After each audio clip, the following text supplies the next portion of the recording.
This show is an encore presentation of the Faith Middleton Food Schmooze. Hope you enjoy this second helping.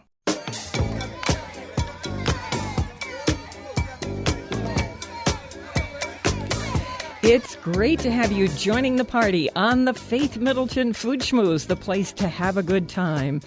All right, what fun we have in store for you on this show. Are you afraid to cook beef tenderloin on the grill? You're not alone.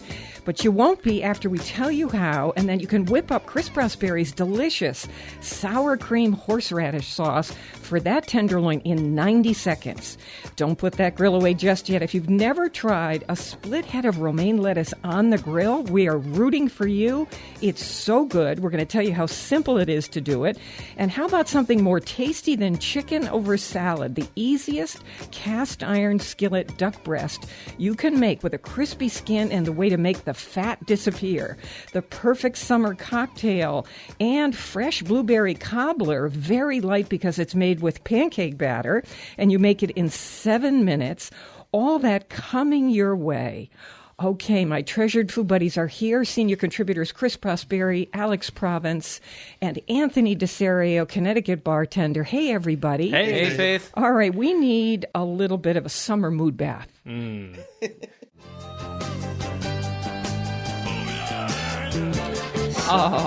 Summertime.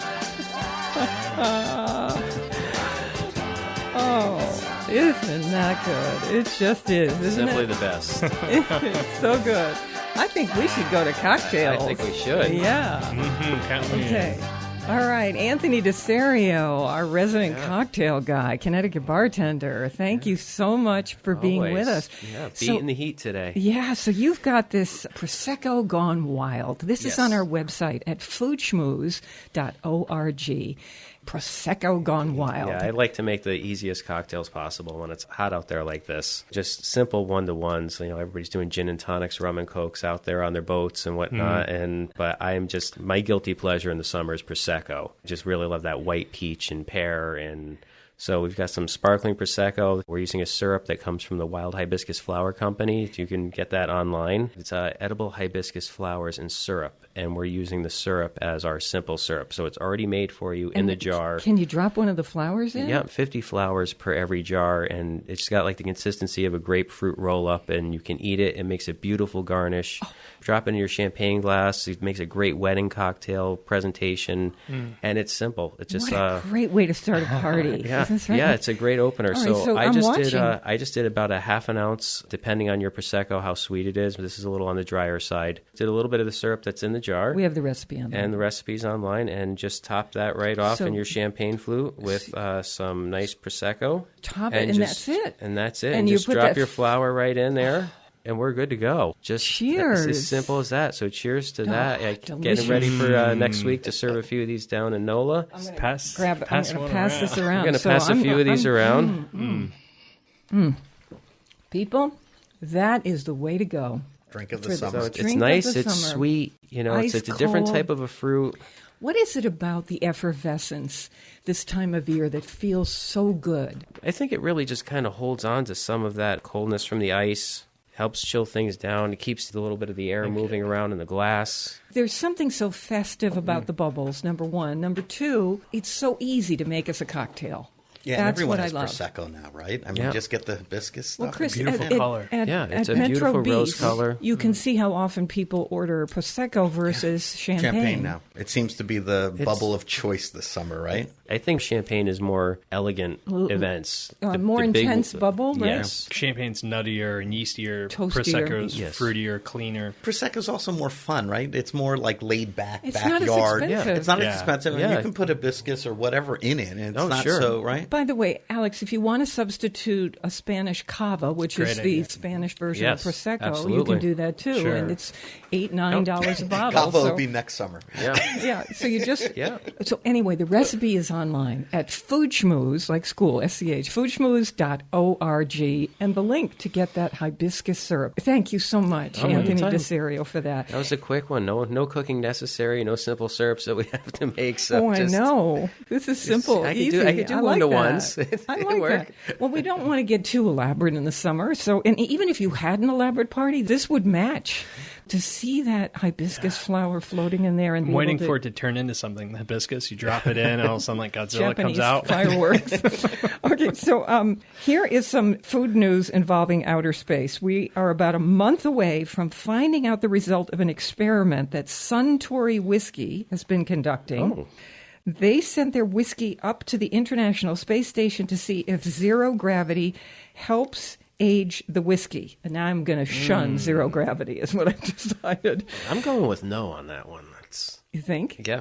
Why do you say that? Well, because usually when you're in your rack house and when you're making your whiskey and it's in the barrel aging, you want some hot and cold. You want that barrel to expand and to contract because it's kind of like working as a sponge. When it gets warm and the barrel expands, it's sucking in some of that whiskey that's been sitting in the barrel as It's it's like breathing aging. almost. And then when it contracts, it's squeezing it back out again. So I don't really know if you're going to get those full-on oak flavors or that charred barrel flavor that's going to be coming out of there. That'll Is be it a interesting to barrel? see.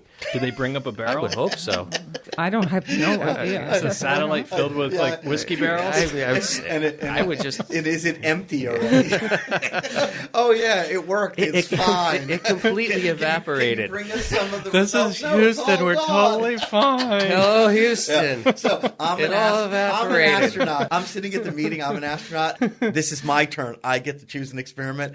I'm the guy who says, "Let's bring the whiskey up there to see how it ages." Yeah. In quotes. In quotes. Well, talk about space debris. Watch out for the whiskey barrels. Nice. You're hinting that this could be PR connected, although I am not an expert on zero gravity. I am more than science. willing to try a sample, and we can talk about it here on the show. I tend to think and- that these bottles are going to say, in space, from outer space directly to you. So anyway, we're about to find out what happened with that experiment. I'm dying. This is a little bit backwards on the show because we're going to talk about Chris's phenomenal herb-crusted Oh my gosh. tenderloin on the grill. We're going to tell you how to grill lettuce, how amazing, how to do duck breast over salad greens. It's so much better than chicken. But first, a little bit backwards because these fresh berries right now are so great. We've mentioned this before, but this is a 7-minute blueberry cobbler, and it's so light and amazing because it is made with what is essentially a pancake batter, not the nice. typical dough. And it's the reverse. It's like a reverse cobbler because instead of the fruit on the bottom and the biscuit dough on the top, we have in this recipe the whole thing reversed.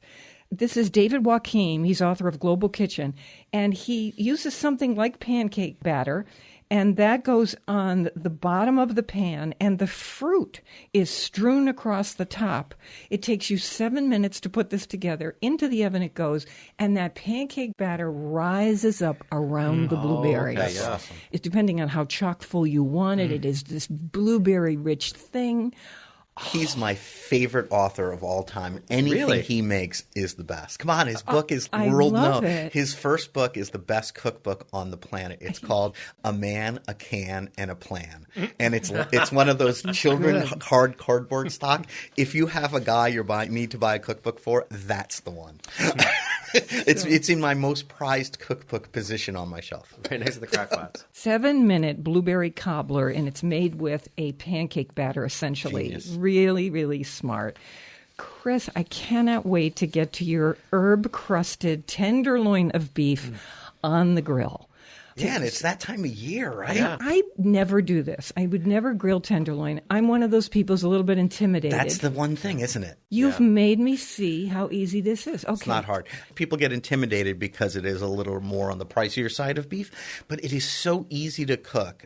Really, there's nothing to it. Well, walk us through. You go to the butcher, Go to the butcher or the supermarket. Or go to the supermarket. I like going to a place that has a butcher. They'll cut it up for you, and they'll trim it, and they'll get it ready. So basically, you're taking this tenderloin home, and it is ready for the grill. And I use a spice Well, and what herb are they mixer. doing to it to make They're it trimming ready? it and cleaning it. What are they cleaning it of? There's a little fat on the outside, a little silver skin. You can do that at home, but it gets messy, and I like having them do it. It's just so much easier. Okay, so you go to a butcher. Or a supermarket meat where you can market. buy it already cleaned. And I usually say somewhere around 2 to 3 pounds or 4 pound piece is good. And then you take that, and I take a herb and salt and pepper mixture. This is online. Yeah, Your home it's is simple. It's parsley, thyme. yep, rosemary.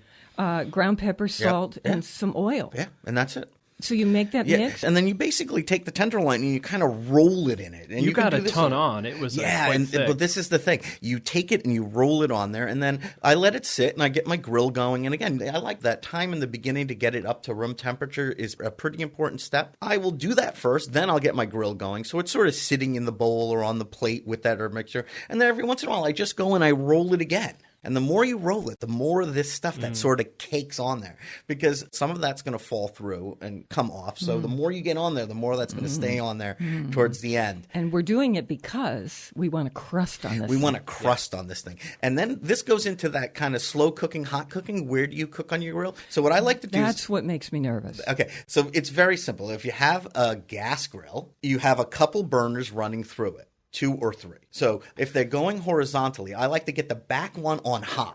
Get that one cranking and then stage them down a little bit towards the front. So the middle one is going to be on a low, medium low.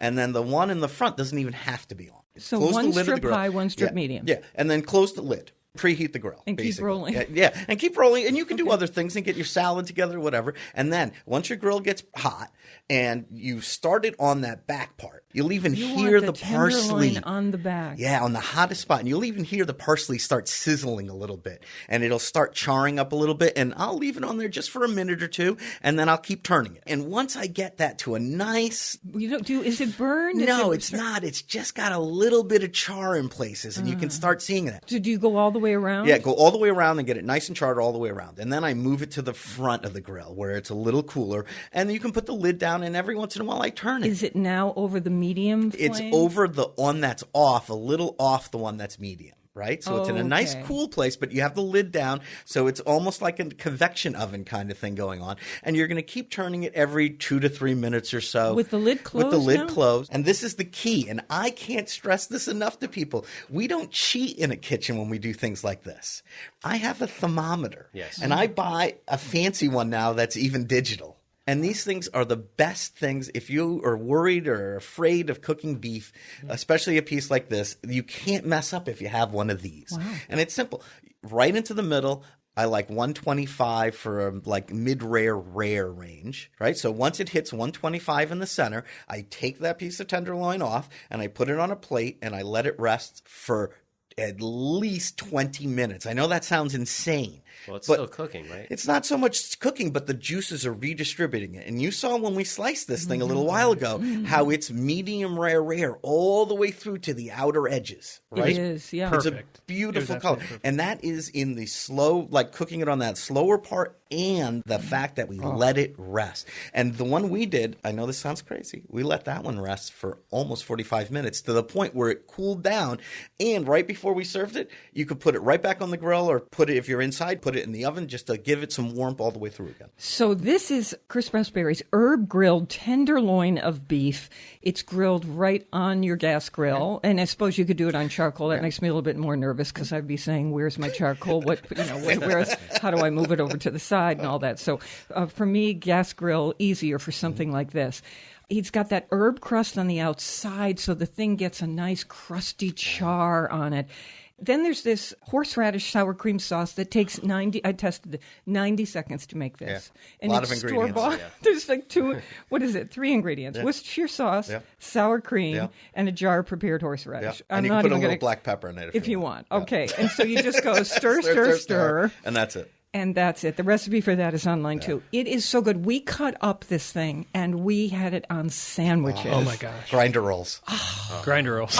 It was so good. But if you could do it anyway. On top of salad. You know what I think? If I were to do this, I would do what you're going to come up with in a little bit in that romaine. Yes. I would totally do that. Romaine. So you got the back of the grill still hot, and while you're cooking your tenderloin, turning it, this would be a perfect pairing. You do the romaine lettuce and the tenderloin. You drizzle that sauce right on top. it would be a heavenly dish. We have a great picture of the tenderloin as well on the website, so you can actually see what your crust looks like. Is this something that you can do on the boat? Because I remember we were talking last year about what everybody was cooking on the boat. This is an easy thing to do in all kinds of situations. So keep this in mind. I was so nervous about doing this. I don't know why. I could cook a steak on the grill. Why am I nervous about this? I was afraid about, would it cook all the way through? How will I know? I've got to cut into it. What kind of heat should I use? And you're saying stick it with your digital thermometer. Or even if it's not digital, but that's how it's a tool. You have to have it. They're cheap. You can get them in like the kitchen supply store, the non-digital ones for like a couple bucks. And how easy is this in terms of preparing? That's what I love about this time of year. If I was planning a backyard barbecue, I would have this sitting on that platter resting way before anyone with the crust. With the crust. No, cooked. Done. Just done and resting. Ready to go. As soon as people got there, you could start slicing. So room temperature service, right? Totally. Yeah, but you don't want to have people watch you roll this thing and you could, cook then it takes you out smoke of the, coming out. Put the romaine lettuce on for that. Well, if you minute, want, right? I guess if you want the theater involved, you could do it anyway. Being dramatic. I just want to enjoy my people. Anyway, all right. I'm with Alex Province and Chris Prosperi, Anthony DeSerio. Thank you to our senior producer, Robin Doyen-Aiken, and we thank you for listening. We're going to talk now about how to grill lettuce the easy way. A lot of people will say, grilled lettuce? That sounds boring. You mean chopped up lettuce on the grill? No. This is the greatest thing. Until you've tried it, you just say, why was I not doing this before?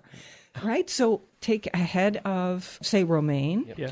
And you split it in half horizontally. So you've got two long halves of the romaine.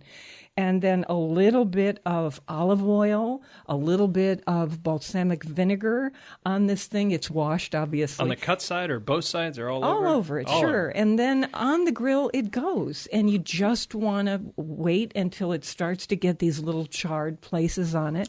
Flip it over, the same on the reverse. And you are good to go. If you want to drizzle a little more salt and pepper and a little more balsamic or vinaigrette on top of it, you can when you serve it. Great little smoky flavor to it. There's a way to make this Caesar. So if you make up a little Caesar dressing, you can drizzle that on at the end. You know, you could really play with it. So how are you serving this thing? Giving each person a half a romaine? So there are different ways to do this. You can give everybody either a quarter or a half of romaine, depending on what you want to do.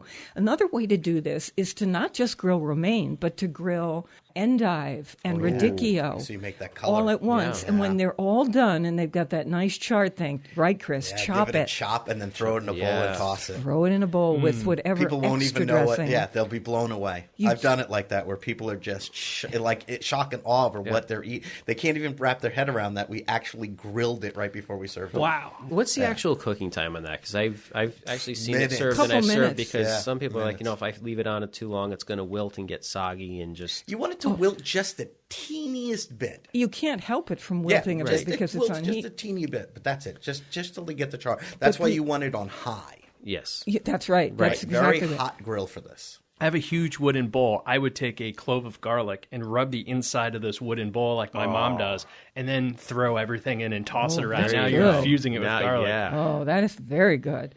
Okay, so that's how to do lettuce. You could do all three lettuces if you want and chop them up. I think it's the equivalent of what happens when you put corn into a salad, but you've charred the corn first on the grill or on your stovetop. It has a char on it, and right. We have, this is what I call move over chicken. Sliced duck breast is in town. I think duck breast is so much more delicious than chicken, and we don't think to do it in the summer so much. And wow, is this good over greens or sitting on the plate, maybe with that grilled lettuce, whatever you want to do. I was going to say with that grilled salad. So we're going to get to that. We have more mouth-watering conversation and fun ahead on the Faith Middleton Food Schmooze.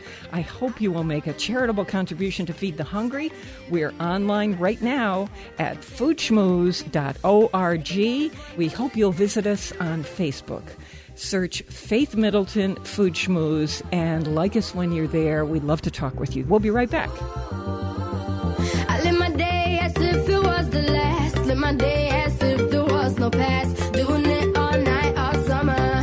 Doing it the way I wanna. Yeah, I'ma dance my heart out till the dawn. But I won't be done when morning comes. Doing it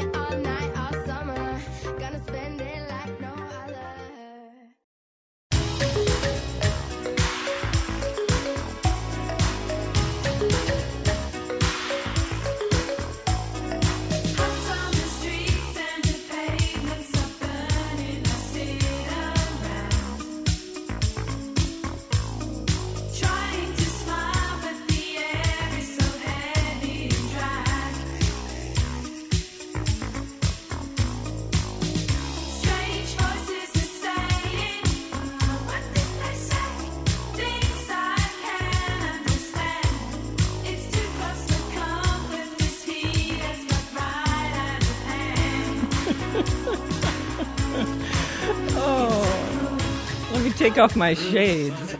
All right, we have a free podcast for you, meaning you'll never miss a drop of pleasure.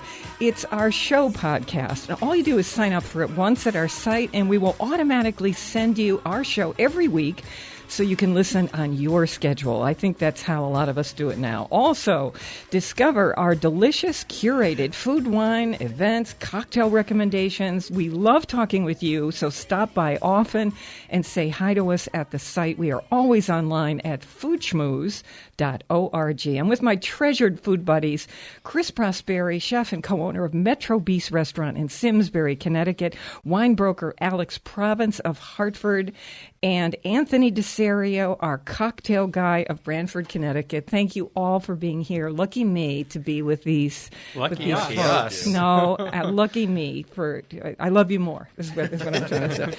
We have lots of great things ahead for you. This thing about how to do a duck breast and then slice it and put it over greens, so much better than chicken. Yeah. Okay, agreed, Chris? How easy this is? I love duck. And I was thinking as you were saying that earlier, why don't we do it more often? It's in the It's supermarket. harder to get. Yeah, but the supermarkets carry it. I see it when I'm walking up and down the aisles. You know, the meat aisle at the back. I see duck and duck breast. And I'm just afraid I'm going to screw it up. so it's like the tenderloin. It's like the tenderloin. So here's the easiest way I know to do this. I don't do it on the grill because there tends to be a lot of smoke, and I've got a water bottle. There's a fire. What kind of grilling are you doing? So I just do it on a cast iron skillet. And I'm going to tell you how to defat a duck breast. So all you've got is this crispiness of the skin, and most of the fat has drained away, right? This is so easy. So easy. And you're not doing a whole duck. We're just doing the breast. And you can sometimes buy them. the They leg. come in a little package. Yeah, how do they come? 1 or 2 per package. And again, simple. It's a little trimmed too, so there's not much you need to do. Chicken, you cook it until it's opaque, right? Until the juices don't run red. But duck cooks slightly differently. Well, that's why I'm going to give you a trick. Okay. We're going to finish the recipe. I need a here. trick. All right. So this isn't a cast iron skillet because it's so easy. Put the skillet on the stovetop. With the hood roaring, right? No, just put it on because here you go. We're not going to do what we normally do. So just a regular cold skillet on with maybe a tablespoon of olive oil. The recipe for this is online at foodschmooze.org, and so you don't have to write this down. A little bit of olive oil in there. Put the duck breasts right into the skillet cold like that. Yep. Skin side down. Now, before you put them down, score the skin with a knife in a crosshatch pattern. Yep. Try not to hit into the meat. But if you do, so what?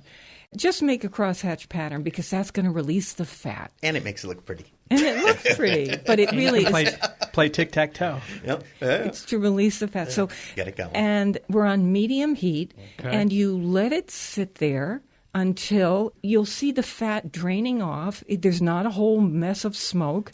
You'll see it coming off, and we are waiting until that skin gets crispy. So it sounds like you're cooking bacon. Same It's idea. Exactly like that. And I can't tell you how many people I've heard they're worried about cooking duck. That's one of the reasons. They put the duck breast into a hot pan like you would do chicken.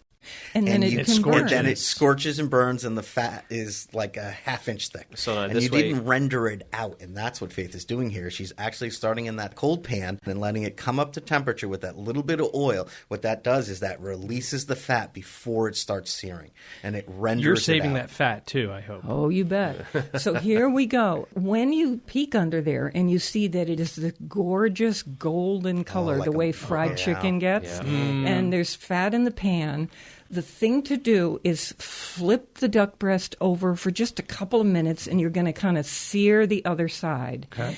Now, we're going to pour off the fat in some kind of container. Let it sit there and cool, and later on we're going to freeze that fat and use it for maybe fried potatoes later on. Green beans. So now you've got the duck breast. It's been done on both sides. It's in that skillet. Guess what we're going to do? It's going into a preheated oven for 10 minutes. Yep. It cooks through to the perfect temperature. You are done. Then you just take it out.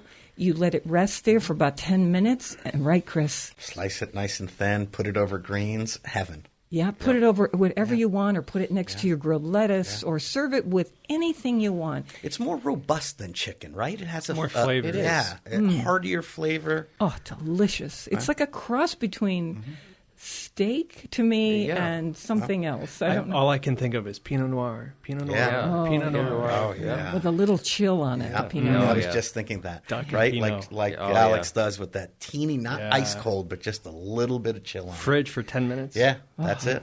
I do that now in the summer. Well, you do? I do with It's all. so It's much funny better. because I do it all my red wines. I'll even a heavier cab now in the summer. I'll take it and just put it So in do the I. fridge. If 10 you minutes. don't- Yeah, but you say 10 minutes. Now I'm serving all my reds in the summer completely chilled. Oh, So wow. in the Not just fridge. 10 minutes. Yeah, you leave them in the fridge. Just cold, cold. I mean, these aren't expensive and wines. they're going to come up to temperature anyway. Yeah, but Alex, what are they? What's the actual? There's actually a saying of a time frame, like take your red wines out 40 minutes before your guests arrive, and put your white wines in 40 minutes before they arrive. The notion is people chill white wine for too long, so it's so icy cold Right, you can't and you taste lose it. all those flavors. No flavor. And then reds are served too warm. So sort of serve whites less cold than you normally would, and reds cooler than you normally would, and then you're happy. Yeah, good. Yep. Now, how about dressing? I love duck with an Asian sort of dressing. Oh yeah, definitely. So what I do is I just put a bunch of things in a bowl together. This is probably not helpful for people who want an exact recipe, but I want to give you a feel for this, an outline for this. In a bowl, I will put some soy sauce. The high-end version of soy sauce is tamari.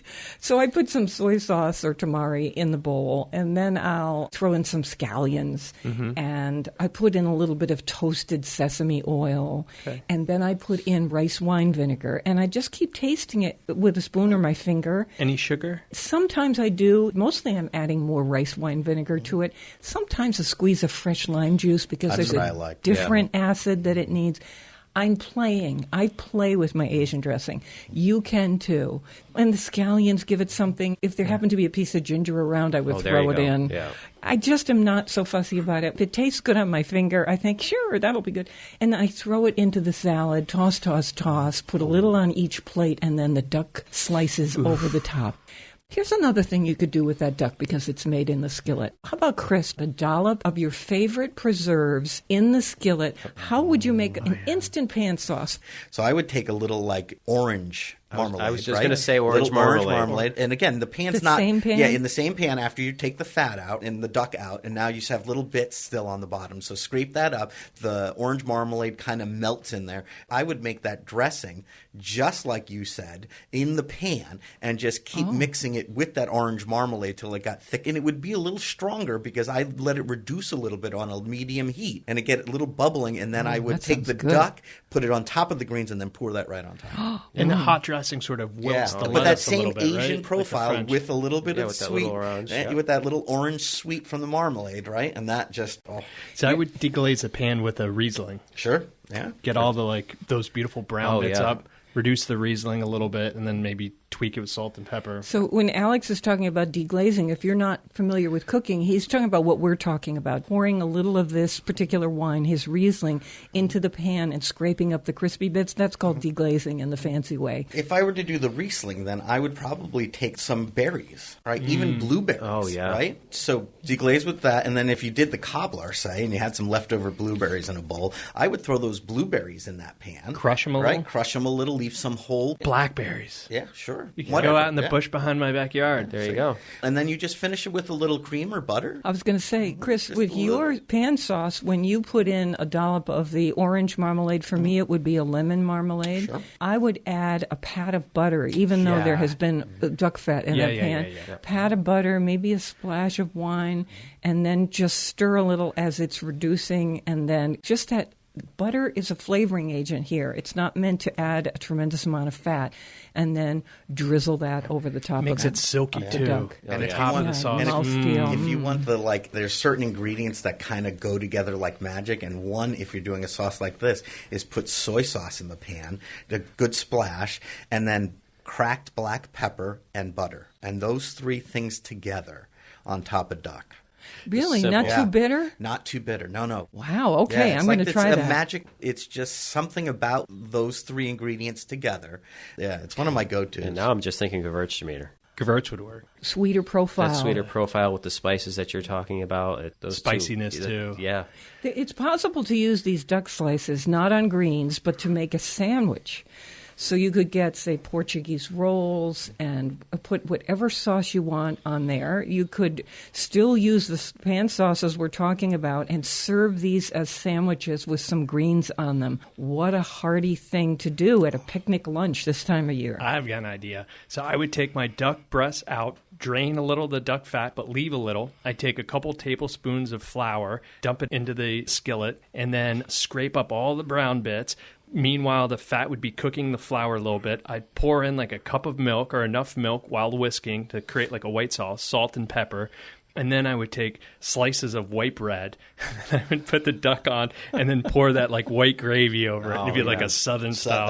That's your southern roots coming through. My grandmother's, my dad's grandmother's. Yeah. You know. This is like duck and biscuits. duck- right? that's- Biscuits and gravy, right? Ooh, The duck Pepper po' boy. gravy.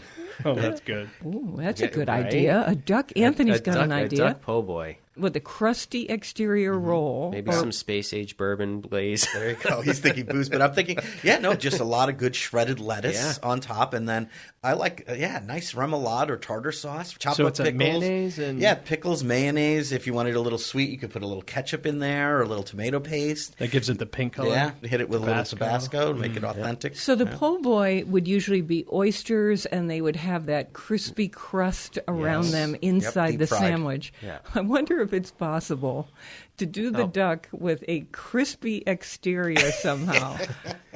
Little fried Deep duck fried duck. nuggets. Could you dust the duck with a little flour before you Or fry it? cornmeal, probably better. Yeah, maybe cornmeal. Yeah, make it a little crunchy. Yeah. And also you can use chestnut flour, and you get that in Asian supermarkets. And this is good for people who are gluten-free, and it does put a crispy exterior on things. It is flavorless. It's absolutely wonderful. I like it when we brainstorm like this because I think this is an example of what people who love food like to do. We all get afraid, and we think, oh, chefs do this. Regular people don't. You can play like this. You might make a mistake. It doesn't matter. That's the cool thing about a recipe like that and doing the duck in the pan, getting it cooked. And then once it comes out of the pan, there's so many things you can do with it. Like even Alex leaving a little bit of fat in the pan and then taking potatoes, whatever potato you have, take it in there, chop it up, put it in that duck fat and start cooking it down in that duck fat on a very medium low so they don't get too crispy. And then once they get soft enough, start smashing them with a little salt and pepper and then incorporate that duck fat into the potatoes, and then you could, slice the duck, put it on top of that.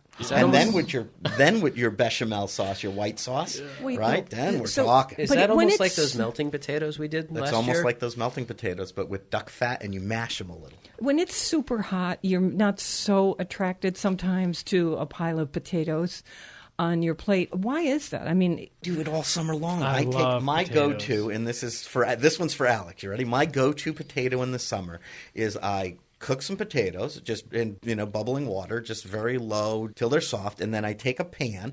I take my potatoes, dump them in a colander, and as they're cooling a little bit, I take a pan on the stove and I put in one onion chopped up and some chorizo sausage. Say it the right way. Say it the right- Chorizo. Chorizo sausage. Chopped up chorizo sausage. And then when my potatoes are just cool enough to touch, right? Not cold, but just cool enough to touch, I chop them up real rough, and then I take that chorizo Chorizo. and onion mix, I throw it in there, mix in some good red wine vinegar and some scallions or chives or something, and mix that, and that is my summer potato salad. Oof. Wow. that's so It's good, Chris. addictive. That is I don't good. care. You could put. It's addictive. I'll eat anything with chorizo in it. Yeah. And It's incredible. we're all talking So- about the Palacios brand that comes in mild or it comes in hot. It's best to pay attention to the label on the package. In eggs, it's stunning. Oh, yeah. Absolutely Well, stunning. and this is for me. I don't know why. I tend to do it in the summer more because in the summer I have one of those backyard paella cookers. I also do like twice the amount of vegetables as most people do. Oh, I want to hear about that. Okay, this is heavy on the vegetables paella coming up. And I'm also going to ask our cocktail contributor, Anthony DeSario, what he likes best to drink during the summer, or whether he revolves from cocktail to cocktail to cocktail. Is it more fun to keep changing or to do your go-to classics, your absolute favorites? We love the local. Please support your local food growers and food makers for on-demand podcast delivery of the Food Schmooze Party every week, and to find terrific food, wine, cocktails, restaurants, Hot Topics are short, fun streaming videos and recipes we feature. We are always online talking with you at foodschmooze.org. We'll be right back. I met you in the summer.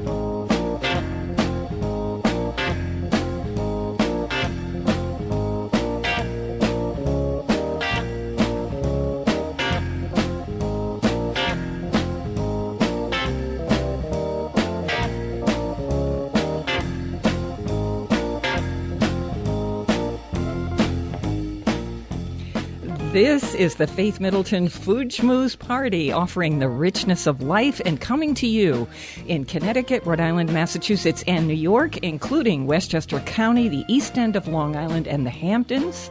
The senior producer is Robin Doyen-Aiken, and to hear the show on WNPR, it airs Thursdays at 3 and Saturdays at noon. Podcasts of the show and our curated recommendations are always online at foodschmooze.org. Talk with us on Facebook, too. We love having conversations with you there. Search Faith Middleton on Facebook. I'm with Anthony DeSerio, our cocktail guy, Chris Prosperi of Metro Beast Restaurant in Simsbury, Connecticut, wine broker Alex Province.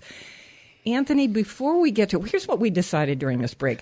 We need to tell everybody and learn ourselves in this room from these experts over here who make paella how to do it without all the muss and fuss.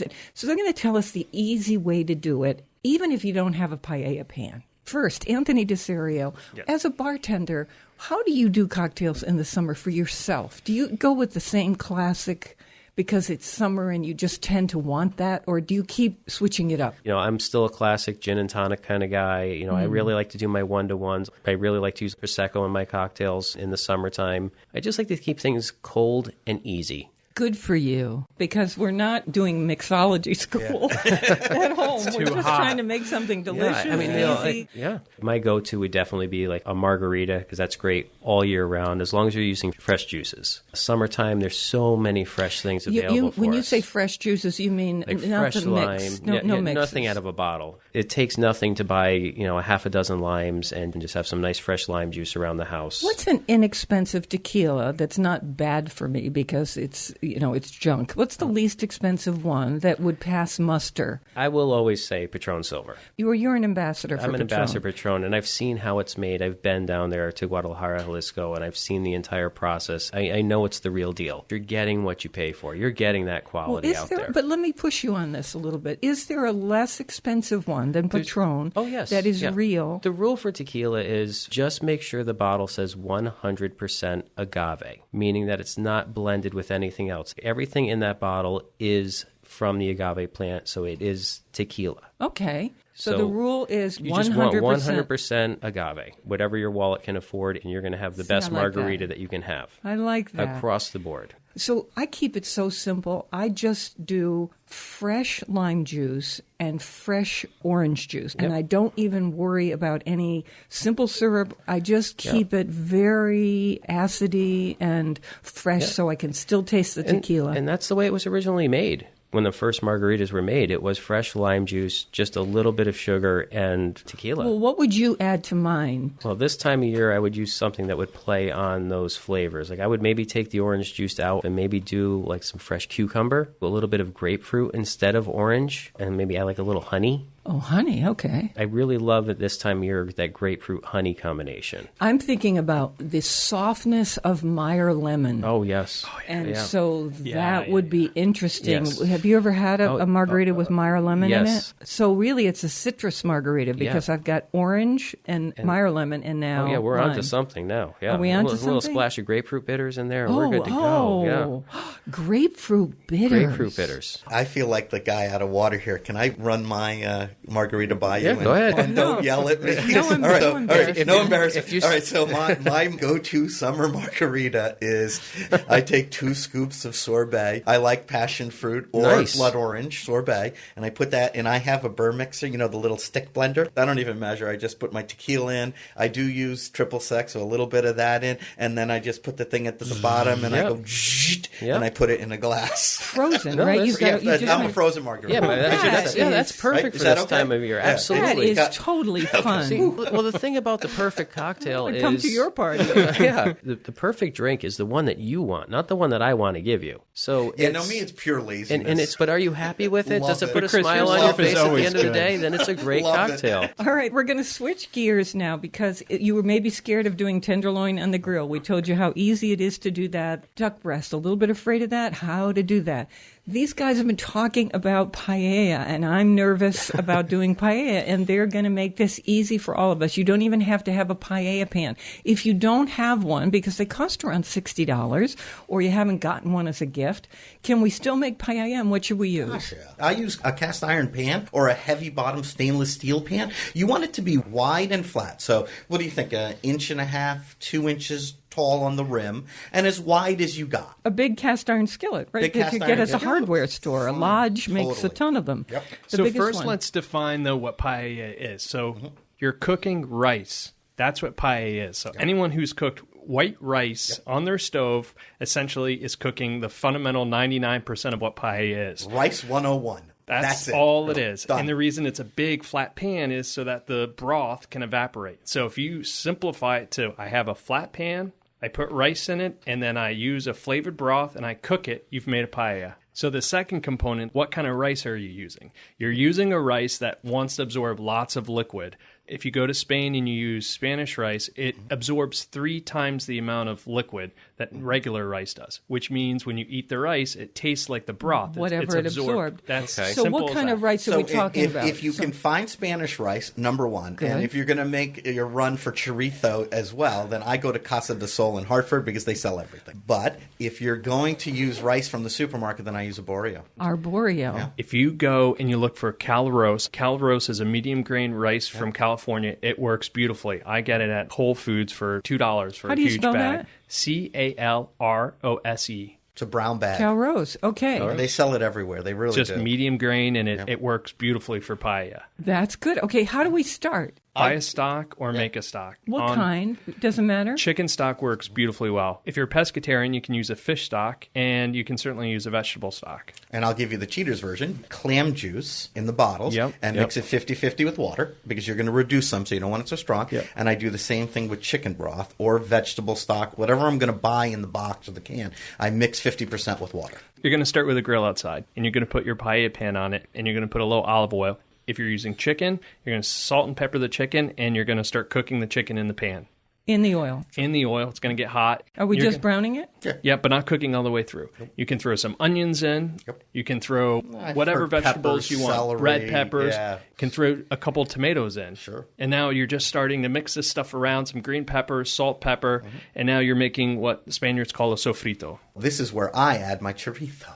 Yes. If you had chorizo, you would add it, and it renders out. Okay, so now you have this big sort of, you're cooking like you're cooking in a wok on your... You've got vegetables and chicken. Yep, and everything's sort of Is cooking. this chicken And chorizo. bone in and skin on? We love thighs. Could be anything. I mean, this Is is the thing. skin on or off? I like the skin, but it also can make it too fatty. Your call. Preference. Very good. These Once- are all preference calls. So you have this big mound of stuff that you're cooking like you're cooking on a wok. You're simply going to take your spatula and push all the ingredients to the edge of the pan so that the center of the pan is free. And then you're going to add your rice without any liquid right to the center of the pan, and you're going to start moving it around until the rice goes transparent. This is just like making risotto. Wow. This is rice in a dry area of the pan, But oil. but it's there's really oil got there. some oil. Yeah, there's in oil it. It's in getting there. coated with Oh, oil. yeah, and it's It turning starts red going- if the chorizo's in there. Starts going transparent and is beginning to cook. Okay, now you're going to take your hot stock and you're going to add 3 parts stock per 1 part rice.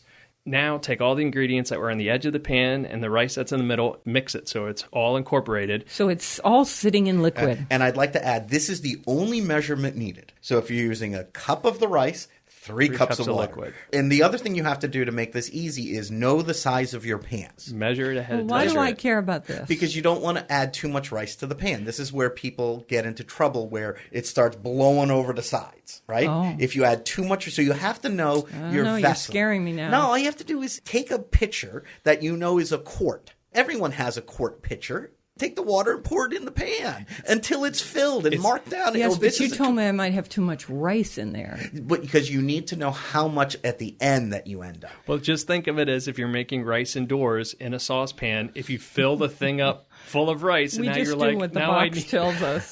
That's the problem. Okay, That's so the now problem. I'm right with you. once you have added the broth and you've stirred everything once, you walk away. Yep. The rice will cook in 20 minutes. There's no more stirring. There's no more futzing around and moving stuff around. And I've tried this. Do what he says. In 20 minutes, Walk the rice away. will be cooked, and it'll be absolutely perfect. You're going to take it off the grill, and you're going to cover it with tinfoil, and you're going to let it rest for 10 or 20 minutes. And now the rice will continue to sort of absorb all the flavor and fluff up. And if you've become done incredible. this right, as you're cooking it, it gets a nice layer of browned rice on the bottom, like crispy rice. And as it sits, it pulls off the bottom. How do you know it's done? Because the rice will cook in 20 minutes, That's it. scientifically. Done. But then how does the crispy part get there? Off the bottom of the pan. The last 2 or 3 minutes, Yeah. when the rice, all the liquid has evaporated, now you're just gently toasting So the bottom. this explains why 20 that minutes. one number is so important, the 3 to 1. 3 If to you've 1. added too much liquid, it won't evaporate in the 20 minutes. But so if you've done it right, 3 to 1, you're all set. Is that a traditional paella? Because I've seen it done with seafood before, like a lot of shellfish, and especially this time of year. So you have a mountain paella that's mostly meat, a fish paella that's marisco, or a mixta that's both. If you're going to add fish cooks a lot quicker than chicken does. So at the last, say, few minutes, you're adding your shrimp or you're adding your pieces of fish just long enough so that they cook. It's like a quick poach. for So that. you put those on like the finish. Last 5-10 minutes. And I foil over it. So when I'm doing just meat, I do what he says, and I foil when I bring it to the table. If I'm doing fish, at the last couple of minutes, I put the fish in and the shrimp, and then I foil over the top of it, and it kind of steams in there. So this thing that we're describing is that Latin American tradition of mixing fish with meat. In other words, fish with pork, because there could be sausage in this paella. Yeah. It's all mixed together in terms of this. Now, Chris, you said that you like to boost up the vegetables instead of making it predominantly rice. Yes, I'm like you. I get caught in that trap where I like to eat a lot of this. And I find if it has a lot of fish in it and a lot of vegetables in it, I can eat a lot and I don't feel so bloated after eating, 4 cups of rice. So I will make sure, like if I was going to make it the same one Alex was, and say Alex used 2 cups of rice, right, to make that full pan of paella, I would cut it down to 1 cup of rice, and I would double the amount of vegetables I use. What would you say is the best paella you've ever had? Does anyone who's had it? like I know pizza. who mine is. It has to have a couple things. One is the cured chorizo. Yeah. And then 2, I like a little pinch of saffron in mine. And Yeah. all about the and seafood. the saffron goes into the broth. Alex made a paella, and this is 100 years ago now probably, and he made it the night before, and then he brought it in, and it was still a great paella. So I join you to say that the best paella I've ever had was in Alex and Matt's kitchen, and I came for what I thought was a quick dinner, and I looked down, and he somehow effortlessly threw this together, and I could not stop eating it. The flavor, the intensity of the flavor in this thing was addictive. It was so incredible. I don't know what in the world you put in there. So that's a problem when you make these things without writing it down. All right, here we go. This is so much fun. You've gotten me so excited about paella because now I want to experiment with flavors and what happens if I add flavors that I really love. I don't know what that might be, but the wheels are turning in my head. And if you're listening at home, you can make your version of paella. So we'll have to report with each other as time goes on. Thank you all so much. We're on WNPR Thursdays at 3, Saturdays at noon. Weekdays, hear my 60-second food schmoozes. Join the conversation with us. We're always up for a good time online at foodschmooze.org. In New Haven, I'm Faith Middleton. Everybody eats when they come to mind.